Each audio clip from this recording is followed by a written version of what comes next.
Hi guys, it's Cindy V and welcome back to my channel.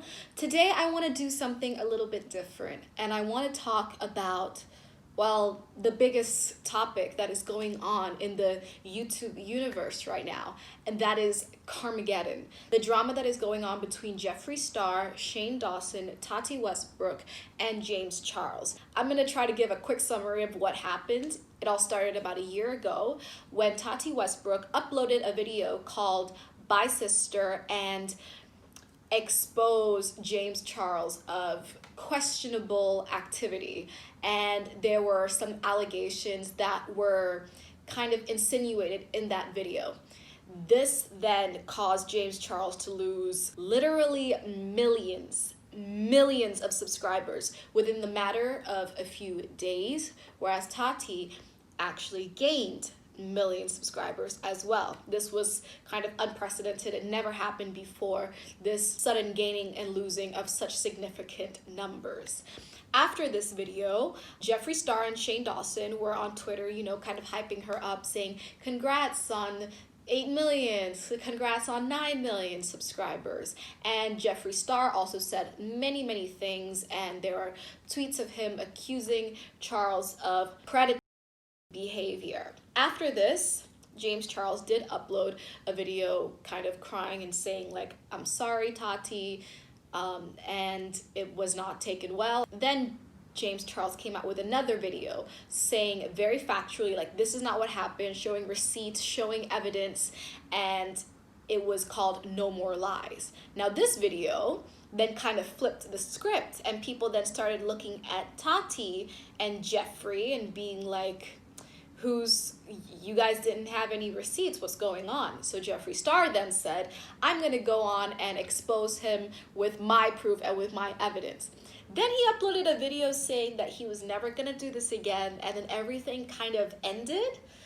But those accusations were never really brought up again. It was all very confusing until this year when everything got dragged back up. Well, at the fault of Jeffree Star, who keeps mentioning this mysterious voice note that is apparently the evidence of why he said the things he said last year.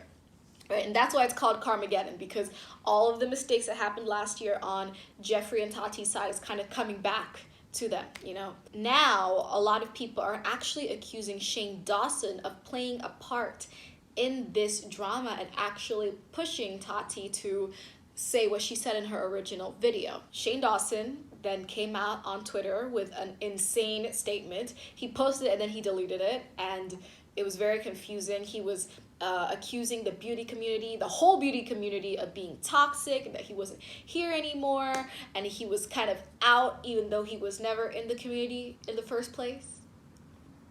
Tati then released a video kind of clearing things up from her end, where she accused Shane Dawson and Jeffree Star of pushing her and kind of egging her on and influencing her to make that original video, and that her and James Charles are now actually cool with each other again. Very strange. After Tati released this video, Shane Dawson went on his Instagram Live and went absolutely crazy. Absolutely crazy. That was just, yeah, that was very unexpected. And now, until this day, Jeffree Star has not said anything on the situation. Tati has not said anything further, and neither has Shane. So everything's kind of died down for the time being, because that was kind of the quickest way I could have done it. A lot happened. Now, for my thoughts on the situation with each person. Shane Dawson, with the accusations of him kind of getting himself involved into this drama, there are a lot of other things that has been dragged up from Shane Dawson's past, especially his earlier skits where he's talking about very inappropriate things with children, with his cousin, and also things that he did in front of a poster of Willow Smith when she was about, I believe, 10 or 11 years old. Her mom and her brother, Jada Pinkett Smith, and Jaden Smith has come out kind of denouncing Shane Dawson. So there's a lot of consequences that he is dealing with now for his past actions.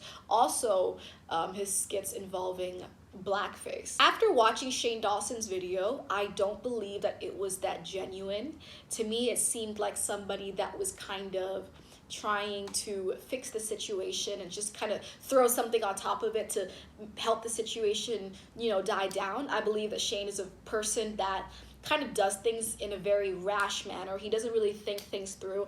That statement on Twitter was not it. His apology video, he honestly only really did it after he saw the positive feedback from Jenna Marbles and thought he could do the same thing. So another very rushed decision. And there were a lot of jump cuts in that video, which did not feed into the genuineness of the whole message that he was saying. That Instagram live after Tati kind of showed that he was panicking and he felt like he was out of control. And to me, it did not seem like somebody that was innocent when they were freaking out and couldn't even finish a proper sentence. Now, do I believe that he is a pedophile? No. My gut instinct tells me he is not, but I do believe that he needs a lot of therapy. A lot of therapy.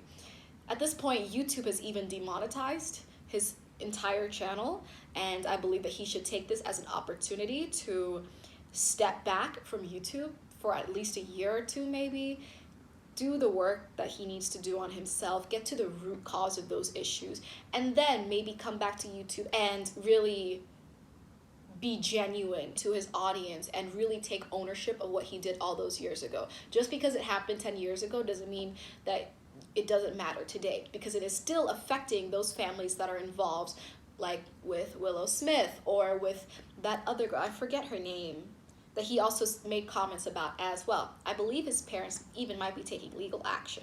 So when it comes to Shane Dawson, he just needs to take a major step back, because him trying to say no, but it's this, no, but it's like it just comes off as very wrong. So he needs to be quiet. Now on to Jeffree Star. I have a lot of thoughts on Jeffree Star. First of all, I don't believe he is as rich as he claims to be. He still does have like a $20 million mansion or something like that and crazy amount of designer goods, but I don't believe that he is that rich. And he is also suffering the consequences from this drama as well. Morphe has now dropped him, which is kind of crazy. And his last launch, I don't think went so well with the liners, I believe. And he is silent now, but I also believe that he is behind the scenes probably working with lawyers or getting some kind of game plan in order before he does come out and speak on it. And I think that he does have to speak on it. He can't just be quiet and come back and kind of just pretend like nothing's wrong. It's kind of gone too far for that now. Him acting all unbothered, I don't believe he's unbothered. Of course he's bothered. This is hurting his money. This whole situation is hurting his reputation, his money. I'm sure that he's probably in some trouble with the other partners at his company. This is a very big backlash on Jeffree Star. Even though I don't think that it's right that he's been silent this entire time, since he's kind of the person that's instigated everything from start to finish, but he's trying to play his cards smart, especially after Tati's video kind of saying that she's going to take legal action. Now, on to Tati Westbrook. Was she wrong in making that video insinuating James Charles was doing something wrong? Yes. I think that she jumped the gun on it. I think that she had a lot of pent-up frustration. And the video, I don't believe was about vitamins. I just believe vitamins was kind of the last straw in her friendship with James Charles. I also think that it was smart that she did her apology video with a script, because that means it was thought out. She did talk to her lawyers about it, and with her language, I think she is probably going to take legal action. I believe Tati's second video, the one that she released recently, I think that she was coming out of a genuine place, and it is embarrassing, you know, to be older and be manipulated like that, and she did say that. I also don't think that she took on as much responsibility for her role in the part, because of her lawyers. I think that if she said that I did this wrong, blah, blah, blah, and she did sue, then it would actually give fuel for the opposition to say, oh, but she said she did this, blah, blah, blah, blah. That's what I think is going on, and that's why I think she didn't post any receipts. I actually do think she has a lot of receipts. She has been suffering probably the most out of everybody over the past year. She's still kind of in the red with her channel. Her views aren't doing as well. And so she even moved out of LA after the backlash because she didn't feel like she belonged there. So, you know, I think Tati did suffer a lot, and she kind of did pay the consequences for what happened last year. So I think people should go a little bit easier on her. That's just my opinion. And now for James Charles, last person on the list. He has been silent, but now he's starting to be kind of shady on the whole thing. He just needs to keep being silent. Don't get himself involved in this. You know, there is the thing with the voice note, but until now, the voice note has not been released. The alleged victim has not come forward. And so we shouldn't, you know, put all the blame on him and say he did this and that, because that's what happened last year and it didn't go well for anybody that was involved. So yeah, he should stay quiet too. All in all, the situation is a mess. Everybody suffered. Everybody paid consequences for their actions. I think it's just a lot of big egos and all the ugliness played out in front of the camera when it could have just not happened if originally Tati has just messaged or called James instead of going onto the internet and blasting all the not even verified information out there.